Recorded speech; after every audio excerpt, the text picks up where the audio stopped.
So, good afternoon, dear students.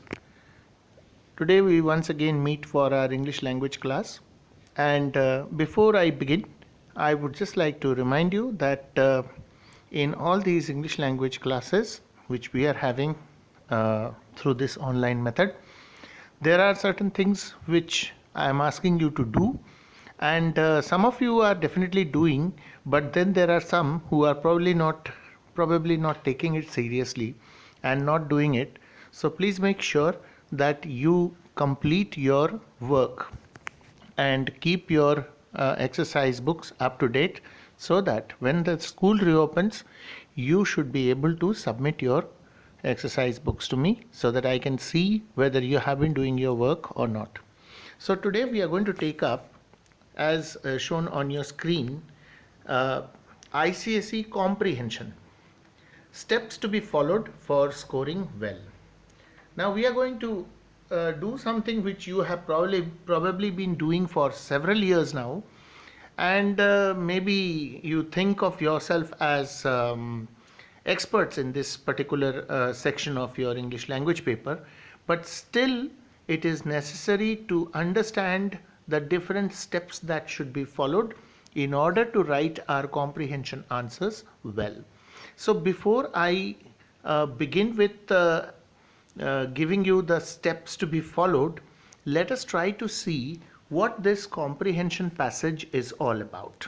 According to the council prescribed syllabus, what exactly is this comprehension? So first let us take a look at the council prescribed syllabus. So on your screen right now, as you can see, question number 4 in your question paper is going to be an unseen prose passage of about 450 words.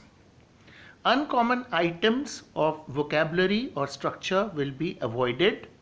One question will be set to test vocabulary. That means word meanings. Vocabulary means stock of words. They want to test you as to how much you know, how many English words actually you know. And they will be giving you certain words from the passage, and they'll be asking you to write their meanings as used in the passage. Remember, the word meaning should be exactly in the same sense as these words have been used in the passage. Even if you know the dictionary meaning of a certain word, you should be careful and see first as to how the word has been used in the passage to mean what exactly that particular word has been used in the passage. One question will be for vocabulary. So there will be 3 words given from the passage, of which you have to write the meanings. Candidates will be required to show an understanding of the words or phrases. Okay, they can also give you short phrases instead of single words. They can even give you phrases, and they will mention in the question that one word answers or short phrases will be accepted when you write the meanings. So a number of questions requiring short answers will be asked on the passage. So after the word meanings, the next part is they will ask you some direct questions from the passage, of which you have to write the answers. These questions will test the candidate's ability to comprehend. Comprehend means to understand. That is where the word comprehension comes from. To comprehend. Comprehension means understanding. To comprehend means to understand. So they are trying to test your ability to comprehend the explicit content and organization of the passage, and to infer information, intention and attitude from it.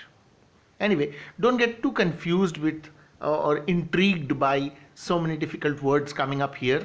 Just understand this much. This is from the syllabus, from the council syllabus, that I have taken a screenshot and I am showing it to you as to what is expected from you. The last question, this we have already discussed in a previous video last week, that is summary writing. The last question will consist of a summary that will test the candidate's ability to distinguish main ideas from supporting details and to extract salient points to rewrite them in the form of a summary. We have already had a discussion about summary writing in our previous video last week, so you already knew how to write a summary. And candidates will be given clear indications of what they are to summarize and of the length of the question. So this is your question number 4 in your English language question paper.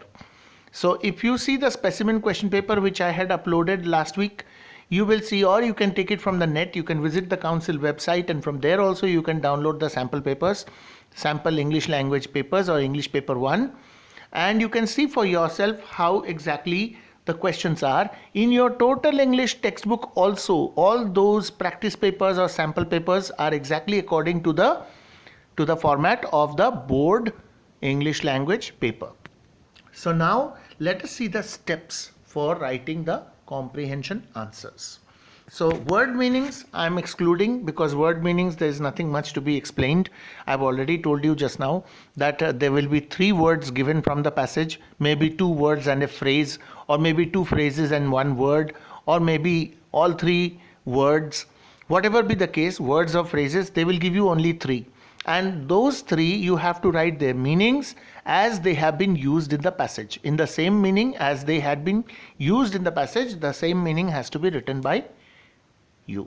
Now let's come to the steps which we must follow to attempt the direct questions from the comprehension. So let's see the steps. If you follow these steps, you will not have any problem in answering the questions of the comprehension passage. So here are 8 important steps which you must follow for attempting comprehension questions. Number 1, this is the first step.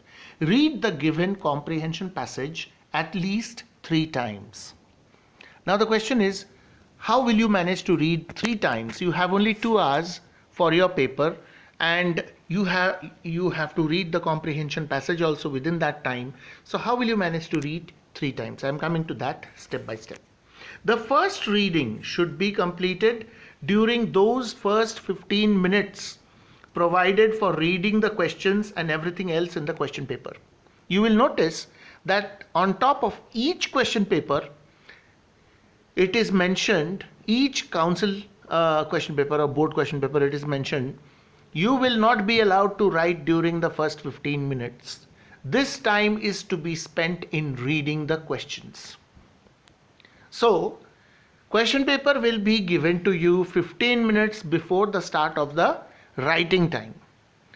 In the board exam also, and also in all our internal exams, first term, final term, you will be given the question paper before starting time begins or before writing time begins. So 15 minutes is that time which you are getting before you start writing. So you must read the entire question paper during that time. It is possible, it does not take 15 minutes, you can finish reading in maximum 7 to 10 minutes. So when you read the entire question paper, make sure you read the comprehension passage also. So that will serve as your first reading of the passage. Then step number 3. The second reading of the entire comprehension passage should be done when you attempt the comprehension question. So now there are 5 questions in your question paper. All 5 questions have to be attempted. First question is essay writing or composition. Second question is letter writing and notice writing and email writing. Third question is your second question is your letter writing, and third question is probably notice and email writing. Then fourth question is your comprehension, and your fifth question is your grammar. So question number 4, when you reach question number 4, after having finished question number 1, question number 2 and question number 3, when you reach question number 4, you will see that the instruction says read the following passage and answer the questions that follow. So when you reach the passage, read the passage the second time. So this time you should read it slowly by understanding each and every line. If you come across difficult words, don't stop, but skip them and continue to read. See, this is the trick. Suppose you come across a difficult word and you are stuck there. You cannot go on with the rest of the passage. Don't do that. Don't stop reading. Just jump over that word and continue reading. Because remember that sometimes reading the whole sentence in which there is a difficult word can help you to understand or form a rough idea about what the word means. So reading the sentence in which that difficult word happens to be, if you read the sentence over and over, once or twice or thrice, you will form a rough idea about the difficult word as to what that difficult word means. Anyway, this is a trick which you should apply when you are reading the comprehension passage. Read, step number 5, read each question asked after the passage and try to figure out the area of the passage from where you may find the answer. So, it is always said that if you don't understand the question properly, your answer will also not be proper. So, understanding first the question very properly is most essential. Only then you should write the answer, otherwise your answer will be something and the question was something else. So don't let that happen. Read the question. First question, okay, this is the question. Where can I find the answer? You look for the answer in the passage, the area in the passage from where you can possibly get the points for writing your answer. Then the second question, then the third, then the fourth. In this way, maybe 4 questions or 5 questions are given. And you will notice, you will observe that the questions are also asked in a proper sequence. That means the answer for the first question could be found from somewhere near the first or second paragraph of the passage. Answer for the second question could be found in the second or third paragraph of the passage. So in this way it will come down gradually. So each question, first thing first, each question is followed sequentially or is given sequentially so that you can find the answers also easily from the passage. So locate those areas in the passage where you will find the answers. Now this is becoming your third reading of the passage, because now you are understanding the question and you are looking for the answer in the passage. So you are reading the passage. As a result, the third reading is happening. Now once you have located the areas, each question has been read by you and the answers have been located in the passage, in the different areas, different paragraphs of the passage. Once you are sure, I am going to get this answer from here, this answer from here and this answer from here. Now you should go ahead with writing the answers. Write each answer. This is very important. Comprehension means, as I told you, understanding. Understand and then write. Don't copy. Just write in your own words. First you should understand, then you should write in your own words. If you lift exact lines and sentences from the passage and write them as answers, you will lose marks. You have to write in your own words. So, as far as possible, write in your own words. 1 or 2 words or phrases, if used from the passage in your answer, is permissible, but exact ditto lines or exact sentences directly lifted from the passage and written down as answers will not be accepted by the examiner, and this will result in you to lose marks. So do not use the exact lines and phrases from the passage in your answers. Then step number 7, do not write lengthy answers. This is another problem, a big major problem with many students who think that if I write more, I will get more marks. I'm sorry to say it is not like that. You have to see the marks for each of the questions that are given after the passage. They carry maximum 1, 2 or 3 marks. 3 is also less likely, maximum 2 marks. Maybe the last question carries 3 marks. First, second and third carry 2 marks each. How much can you write for 2 marks? Just give brief and to the point answers. Don't elaborate. Don't write history. Please remember this. Your answers should be brief and to the point. So don't waste your valuable time by writing lengthy answers. Write brief and to the point answers. Your answers should be in accordance with the marks carried by each question. Just now I told you. And the last step, Make sure, step number 8, make sure your answers are free from grammatical errors and spelling mistakes. Use capitalization, that is, use capital letters and punctuations. Wherever capital letters are required, use capital letters. Wherever comma, full stop, exclamation mark, etc. are required, wherever the punctuation marks are required, please put them. So, use capitalization and punctuations appropriately. So, these are the 8 steps which you must follow. And now let us look at a real comprehension question. First, a passage which I have taken from the sample paper provided by the Council, sample paper for English language for the year 2019, which I have downloaded from the Council website.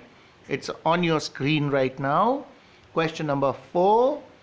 The instruction on top says, read the following passage carefully and answer the questions that follow. Notice that there are line numbers mentioned after every 5 lines. Why? Because it will be easier for you to locate the different words which are in italics. Those are the words of which you have been asked to write word meanings. So notice that the line numbers have been used and there are paragraphs in this passage. See, it's mentioned specimen paper 2019.